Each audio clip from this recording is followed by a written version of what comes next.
आप सोच सकते हैं एक 16 साल की बच्ची जिसके साथ एक बाहुबली एमएलए ने रेप किया, बलात्कार किया, और ना कि खुद बलात्कार किया बल्कि गैंग रेप करवाया अपने कुछ साथियों से।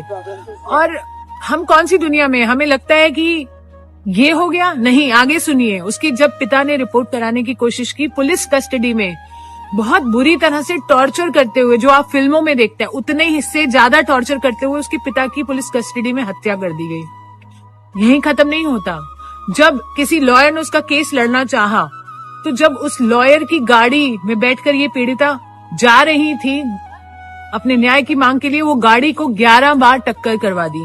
11 बार टक्कर खाने से उस गाड़ी में बैठे 4 सदस्य थे, जिसमें से 3 की ऑन स्पॉट डेथ हो गई, लॉयर की, इसकी मासी की, इसकी बुआ की, और ये बच्ची बच गई। आपकी रूह कांप उठेगी। और ये बच्ची कैसे बची है, मैंने इसको अस्पताल में तब देखा है जब ये क्रिटिकल केयर में थी 7 साल पहले, और उठ नहीं पा रही थी, वेंटिलेटर पर थी। 6 महीने जब वो उस वेंटिलेटर आईसीयू में रही, उसके बाद उसने अपनी हिम्मत जुटाई और अपना केस लड़ना चाहा।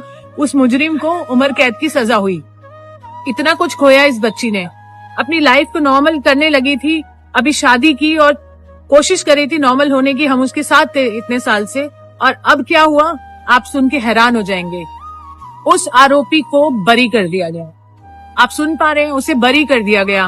और एक्सक्यूज, ये नहीं कि बलात्कार प्रूव नहीं हुआ, बलात्कार प्रूव हुआ है, पर क्योंकि कोई कानूनी दावपेच थे जो उसे बचा सकते थे, फालतू के हाईकोर्ट ने ऐसी ऐसी दलीलें दी हैं कि आप सुन के हैरान हो जाएंगे कि वो एक पब्लिक सर्वेंट नहीं है, या फिर ये बच्ची माइनर नहीं थी, और कोर्ट के पास टाइम नहीं है। इतनी फालतू चीजें बोलकर उसे बरी कर दिया गया। आप सोच सकते हैं, आपको गुस्सा आ रहा है? अगर नहीं आ रहा तो आना चाहिए, क्योंकि बेटियां हमारे सबके घर में है, और ये हिंदुस्तान की बेटियों की बात कर रहे हैं हम। मैं तो आक्रोशित हूँ, और तब से इस बेटी के साथ हूँ जब से उसने कोर्ट में मुझे बताया कि दीदी मेरे साथ ऐसा हुआ, और मैं तभी से उसके साथ हूँ। क्या देश उसके साथ है? अगर नहीं है तो आप मर चुके हैं। अगर है तो आप सपोर्ट कीजिए, क्योंकि मुझे मालूम है ठंड का समय है, लोग नहीं आ सकते प्रोटेस्ट के लिए। अगर आप नहीं आना चाहते तो नहीं आइए, कोई बात नहीं। कम से कम वीडियो शेयर कीजिए, लोगों को जगाइए और बताइए कि ऐसी दरिंदगी हमारे देश में हो रही है और अपने बेटियों के साथ भी हो सकती है।